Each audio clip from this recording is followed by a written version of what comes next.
everyone, this is the Shy Genealogist, and today we're going to continue working on our family land sheet for John Smith, multiple John Smiths in fact, from the Mercer County, Kentucky area. And you can see that I've gone ahead and I've added additional information, all the different land transactions that I could find for any John Smith at this time, and we've highlighted several things and we've used colored borders to indicate when we think land belongs with a specific John Smith. My document is now about 3 pages long, and it becomes a little difficult to really be able to analyze information when I start having a document of this length. And since I have already determined which records go with a specific John, we're going to go ahead and break those records down. So the first thing that I want to do is save this document, one for John and Martha and one for John and Elizabeth. And rather than retyping all of this information or doing copy and paste, what we're going to do is we're going to save this record. We'll hit the File tab and then come to Save As, and I'm going to save this as John and Martha Smith family land sheet. Save it. And then I'm going to save the exact same file for John and Elizabeth Smith.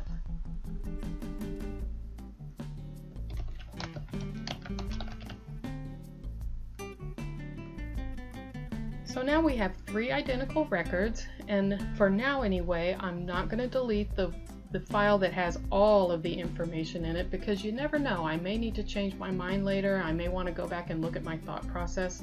So we are going to take the 2 files that we've created and start deleting rows that do not belong with a certain person. So this document that's open right now is John and Elizabeth Smith, meaning I want to delete any row that has a wife Martha. In other words, everything that has a green border. So to delete these rows, you can highlight anywhere within the row. Then you come up to Table Tools under the Layout tab. Click the down arrow below Delete and tell it to delete those rows. So we can go through and we can delete anything that has a green border with it. Now we can go through the entire document until all we have left is lines with red or lines that we're unsure about, and we'll need to decide if we have not been able to assign a record to a specific John Smith. Do we want to include that in every land sheet for a John Smith and list it as a potential record, or do we just want to keep it in the file with all of the records for John Smith and make a decision later? That's something that you'll need to think about. Once we have gone ahead and made all of our deletions, we just need to save the document, and we might go ahead and put Elizabeth's name up here in the wife category. And if you know any other information about this couple, I would go ahead and indicate that now. I happen to know that this John Smith died in 1809, so I'm going to put that in. And now to save the record, there are 3 things that we can do. The first way is to use your keyboard shortcuts and hit Control S at the same time. Or you can come up here and hit the Save icon at the very top corner of the screen. Or you can come to File and save it here. Now the document is saved and we want to open the record that we have for John and Martha, and we want to do the same thing, only in their case we will delete all the rows with red borders. But while we're doing this, I do want to show you a trick. If you come to File and then Open, you can see up here at the top I have got these 2 records pinned, John and Elizabeth and John and Martha. Now if they're not pinned, they show up in the list, and Microsoft will break these down so that the most recent document that you've had is open first, and then as time goes by the other documents will show up down below. If you want to make sure that a document is always at the top of the list, whether you haven't worked on it for a day or a month, you can come and hover your cursor over the name of the document and click on the little pin icon, and now it will always be at the top of your list. I'm going to go ahead and pin John's document and Martha's document. We worked on John and Elizabeth's document before, so now we'll do the same thing for John and Martha.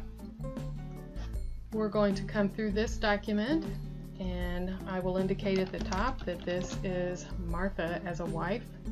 I happen to know that this John passed away in 1825. So I'm going to go ahead and enter that information, and then in this circumstance, I will go through and delete anything that has a red border.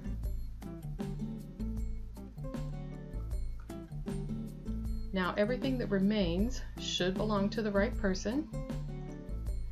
I just need to make sure that I save the document before I start getting mixed up with going back and forth. Here we are in John and Elizabeth Smith's land sheet, and perhaps you want to get rid of this colored border that we've put on the side. We can do it the same way that we did to make the border in the first place. We will come up to our table tools under the Design tab, and over here in the Borders section, this is where we had it set for red before. So we are going to change our pen color back to black.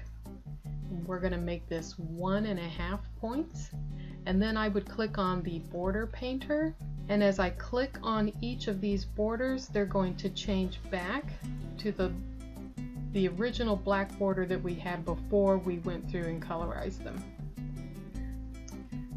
Click the border painter icon again to turn that feature off. Now I have this document and I want to start making comments.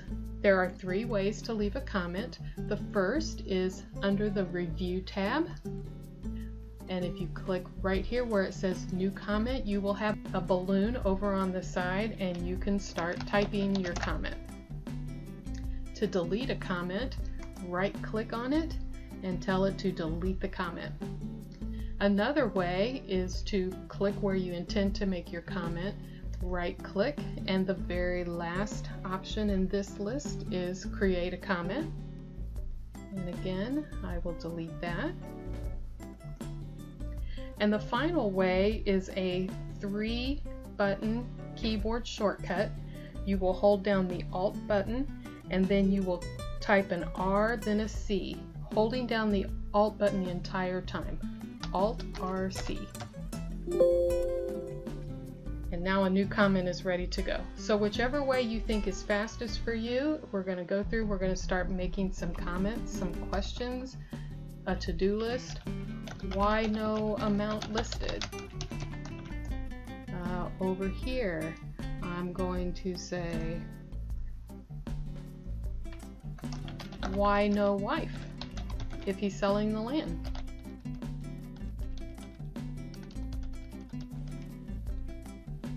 And down here, I've got another no amount listed, and maybe my comment here would be, go back and double check. So I would go through the entire document making these comments, and you can see that they're showing up over on the right hand side. There are different ways of seeing your comments. If you look in the Review tab up here at the top, this is saying show me all of the markups. But I could tell it don't show me any markups because right now I just want to concentrate on my document. Let's notice that if you are seeing the comments over on the right hand side, they do have little dotted lines showing to the area that you had your cursor in, or perhaps a word that you had highlighted. And if you put your cursor over the balloon, the dotted line becomes a little more solid so you can see exactly where you were referring to when you made that comment. If I turn those comments off, perhaps I find those distracting, I just want to concentrate on my document, but then maybe I do later want to see the comments, but I don't like them over there with those dotted lines interrupting my document flow. I can click on this icon here that says Reviewing Pane, and then the comments show up over on the left-hand side. This window is adjustable. If you put your cursor on this line, when you see the double arrows, you can drag that back and forth to make it as large as or as small as you'd like. And if you click on the comment, you can see that it has highlighted the area that the comment refers to, but it doesn't have the dotted lines, and maybe you prefer that way. You can close this window by clicking on the X or by hitting the Review Pane button again. Now there is the option of not having it on the left hand side. Perhaps you prefer it down on the bottom. So you have lots of options there for seeing your comments. I'd like to bring you back to the first document that we created, the one that was rather long, just to take a look at what you're going to see if you have several comments in here. If I turn on the comments and say all markup, we can see that these get kind of long. There's an awful lot of comments, and maybe I don't want to wade through this entire list of comments. Maybe I want a way so that I can just see the comments that have to do with questions, or just see the comments that have to do with something on my to-do list. So we're going to look at how we can do that now. I'm going to come back here to my John and Elizabeth Smith, and at this time we just have a few comments, but I don't care for the way those are organized, so I'm going to go through and delete those. And I'm going to show you a different way to add these comments and organize them in a way that you can break them down to see just a few at a time. If you notice, when I make my comments, my name was automatically added to the top of it. It didn't matter if I wanted it there or not, that's the way it's set up to do. So if I want to change the name that appears at the top of the comment, there are 3 locations where I can do that. The first is under the File tab, and then all the way down to Options. And right here where it says Personalize your copy, here's my username. And I can change that to whatever I would like. I'm going to have these balloons say questions, and I have to click on this box here that says always use these values regardless of sign into office. The sign into office is how it knows my name. So now if I add a comment, notice that where my name used to be, now it says questions. Why no amount listed? Over here. Why no wife listed?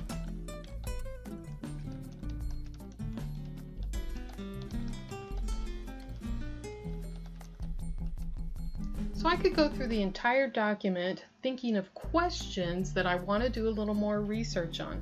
Now let's say I change my mind, I've been through the entire document, and I want to start making comments that say to do at the top. Another way of changing that name is to come in the Review tab, and then where you see the tracking box, if you click on this down arrow, right here it says change the username, and I can change it from questions to do. And I still have this box checked. Okay. Okay. So now I'm going to come back and add a comment here. This is part of my to-do list. Go back and double check.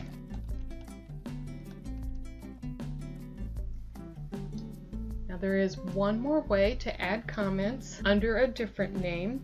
If I wanted to change the name again, I could type the keystroke Alt and then F and T. I'm going to hold down the Alt button the whole time and hit the F and the T, and then it's going to open this same window that we've seen before, and I'm going to change this one to say related.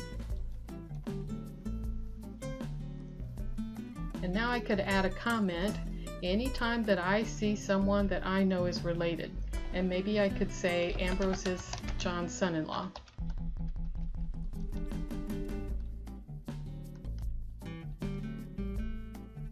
So that's great to have all these comments in here that are broken down by category, but what if I don't want to see them all at the same time?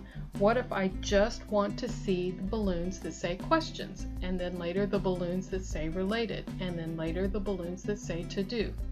If I want to break these down individually or in small groups, I come back up to this box under the Review tab where it says Show Markup, and I click the down arrow, and right here it says Specific People. I can see all these different names that I have set up to be in my balloons.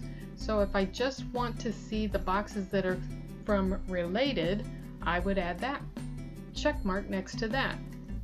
I can add related and to do and just show those comments, or I can show all of the comments at once. So that's a pretty nice feature. If I'm adding a ton of comments but it's just a little overwhelming to see them all at the same time, I can turn them on and off to just show one specific thing at a time. And the same is true when the comments are showing up in our reviewing pane. I can turn them on and off in the same way. Now let's say that you are working with someone else and you're sharing a document through Dropbox or something like that, or maybe you just want to answer one of the questions that you had. If you right-click on a comment and then say click on reply to comment, you can give your own answer. His wife died 2 years before this transaction, or whatever your answer would be. And the nice thing, if you're working with another person, is that your name's going to show up in that balloon. So if a group of you are working on documents, you can see exactly who asked the question and who answered the question, and that's a pretty nice feature as well.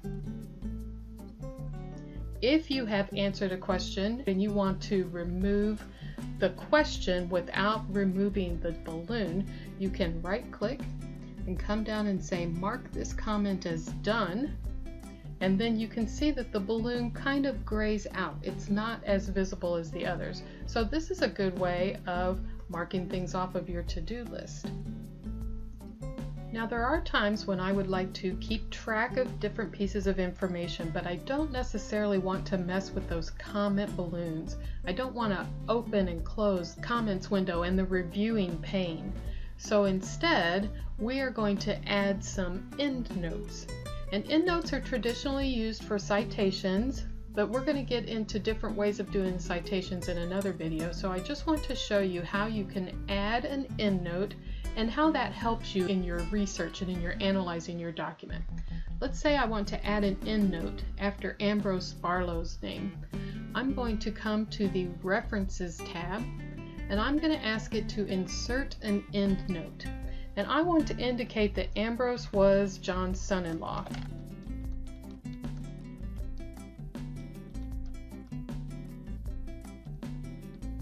Now if I come back up here to the top of my document, I can see the little subscript there, and if I hover over it, the message that I have typed down in my endnotes pops up, but it will go away as soon as I move my cursor over there. If I want to, I can add an additional endnote, and I could say that Ambrose lived in Barron County.